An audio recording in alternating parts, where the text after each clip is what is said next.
Pessoal, esse é mais um vídeo aqui para o canal. Meu nome é Sara. Hoje a aula vai ser língua portuguesa, a importância de estudar a língua portuguesa.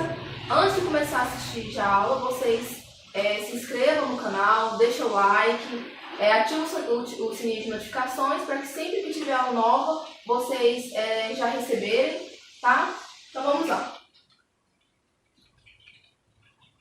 O tema da nossa aula é a importância de estudar a língua portuguesa. Língua portuguesa. Aprender português pode parecer difícil, mas essa é a língua que você fala, é nela que você se expressa, sonha e se relaciona. Ela é parte essencial da sua vida. Sei que muitas pessoas acham chato, estudar a língua portuguesa, estudar aquela parte da gramática.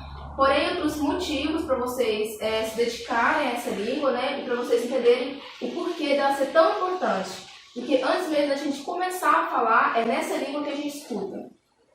Então, o nosso primeiro motivo é a leitura.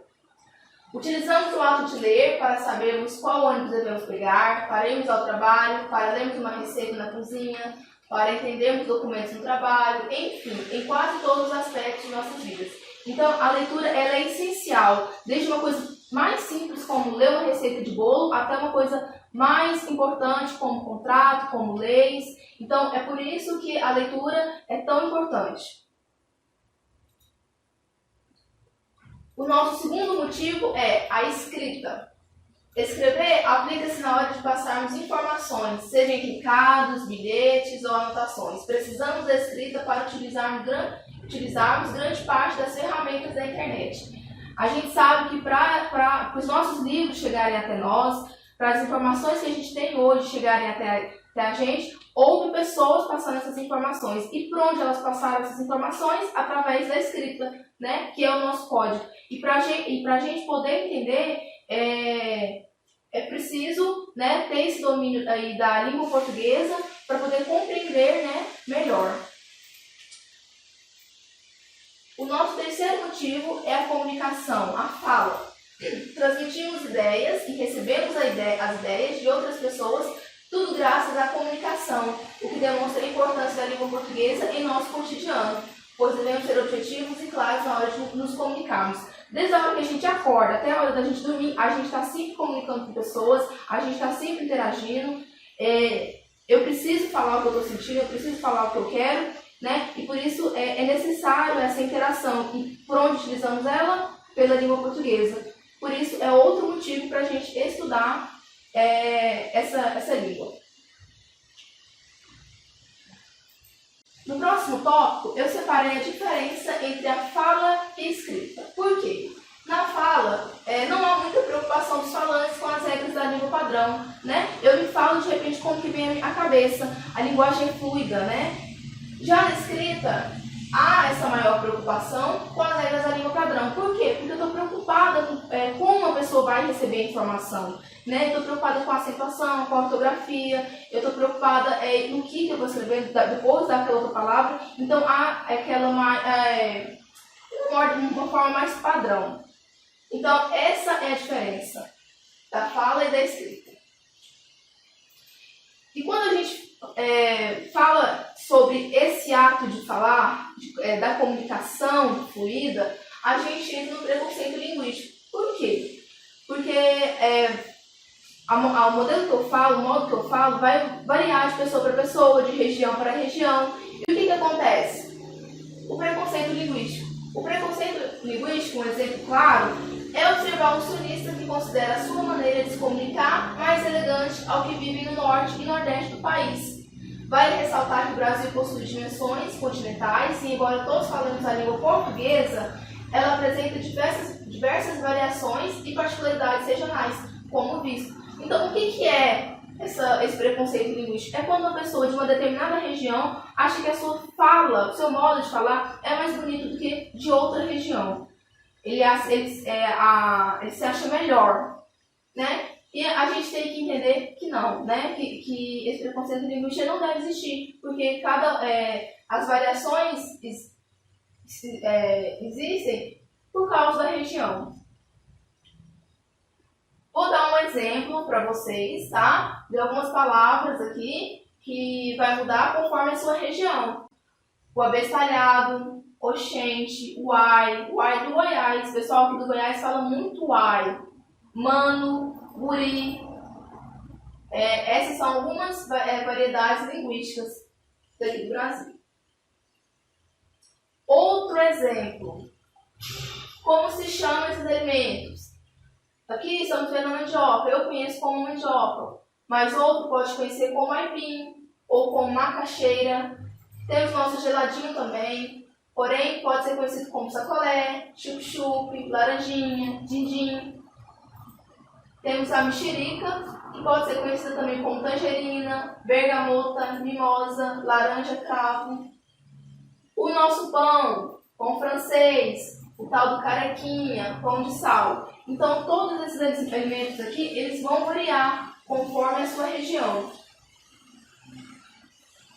Outro exemplo também, o nosso cabide. No norte, ele é chamado de cruzeta, né? Que na verdade é um gancho, um haste de metal. O pão, que eu já falei, né? Aqui eu conheço como pão francês, porém, algumas pessoas chamam de pão de sal. O nosso café, em alguns lugares, são chamados de bica. Os chifres, né? Pode ser conhecido também como galha.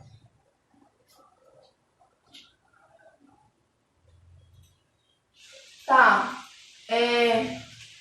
Falando sobre preconceito linguístico, o importante é vocês entenderem que, ao usar a língua portuguesa, o importante é adequar-se à situação, né? É você saber onde e quando você pode falar desse jeito. Por exemplo, no serviço, você vai ter uma linguagem mais formal, uma linguagem mais padrão. No bar com os amigos, você pode ser mais descontraído, você pode falar gírias.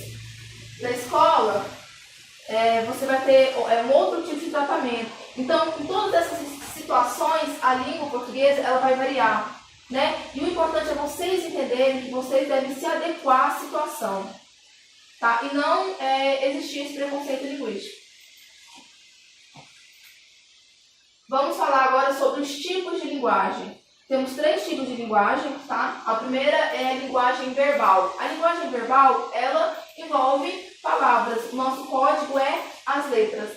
Tudo que envolve, por exemplo, essa placa aqui, né? Silêncio, por favor, é uma linguagem verbal. Mesmo que não tenha alguém falando, você leu e você entendeu que precisa fazer silêncio. Então, essa é a linguagem verbal. Livros, revistas, jornais, tudo que tem palavras é uma linguagem verbal. O nosso segundo tipo de linguagem é a linguagem não verbal. O que é a linguagem não verbal? É quando a gente vai ter um tipo de código, porém esse código não vai ser escrita. Vai ser um símbolo, alguma coisa, só que vocês já vão entender, vocês vão captar a mensagem. No primeiro exemplo, eu coloquei os famosos emojis que a gente está o tempo todo utilizando no WhatsApp, no Instagram, no Facebook, enfim, nas redes sociais, na internet, né? Aqui não tem palavras, a gente apenas manda o emoji e a pessoa já capta a mensagem. Outro exemplo também é essa plaquinha aqui. O que essa plaquinha está querendo dizer? Proibido fumar. Alguém precisou dizer alguma coisa? Não, vocês já entenderam o que significa. Então é uma linguagem não verbal. Outro exemplo, assim, que o pessoal aí que gosta de futebol, né? Que o pessoal entende, é o quê? É o nosso famoso cartão vermelho. É um tipo de linguagem não verbal. O juiz ele não precisou falar, olha, você está expulso, para o jogador entender que está expulso. Foi só preciso que ele levantasse o cartão vermelho para que ele entendesse que ele foi expulso. E quando ele apita também, né? É um tipo de linguagem não verbal. Apitou, a pessoa entendeu o recado. Outro exemplo também, que está no nosso cotidiano, a gente usa praticamente todos os dias, né? É o semáforo. O semáforo também é um tipo de linguagem não verbal. Por quê? Através das cores, a gente compreende o recado. O verde significa pode ir, o amarelo, atenção, e o vermelho, pare, né? Não ultrapasse, não pode ir. É um tipo de linguagem não verbal. A nossa terceira linguagem, tipo de linguagem, é a linguagem mista ou híbrida, tá? Que é o quê? É quando a gente mistura tudo, junto e misturado. É quando eu vou usar imagens e ao mesmo tempo palavras. Aqui eu coloquei um exemplo de um gráfico, né, onde demonstra as imagens e logo em seguida vem a explicação do que seriam essas imagens. Isso aqui é um tipo de linguagem mista ou híbrida. Coloquei também essa charge. Essa charge aqui, ela foi retirada do Enem, se não me engano, de 2012, 2013. E ela é um tipo de linguagem mista ou híbrida. Por quê? Temos uma imagem, né? E temos também letras, palavras, né? Aqui é apenas uma descontração, né? Tem humor por trás dessa charge. O pai fala, rede social aqui em casa é outra coisa, né? Rede social e uma rede, né? Tem um sarcasmo por trás dessa fala. Mas é um tipo de linguagem mista ou híbrida, né? História em quadrinhos, geralmente, né, o pessoal gosta bastante, eu também gosto, né? É um tipo de linguagem mista ou híbrida. Outra charge também, né? É um aluno falando para a professora. Aqui está a minha redação sobre ética, professora. É a maçã. E a maçã é para a senhora lembrar de mim na hora de dar a nota, né? Onde a gente vê o sarcasmo aí? Numa aula de ética, o aluno querendo subornar a professora, né? Um tipo de linguagem mista ou híbrida. Esse último texto aqui, coloquei isso, na verdade, foi só para dar uma descontraída, tá? Retirei da internet. É o quê? Ele serve para mostrar como a nossa mente ela é capaz de captar os símbolos, mesmo que sejam misturados. Aqui tem letras e números, né? Este pequeno texto serve apenas para mostrar como nossa cabeça consegue fazer coisas impressionantes. Reparem nisso. No começo estava meio complicado, mas nessa linha, sua mente vai decifrando o código quase automaticamente, sem precisar pensar muito, certo? Pode ficar bem orgulhoso disso. Sua capacidade merece parabéns. Então aqui eu dei uma misturada nos códigos, né, números, letras, só para vocês, só para dar uma descontraída, só para mostrar como a nossa linguagem é importante e essencial, né, no nosso dia a dia.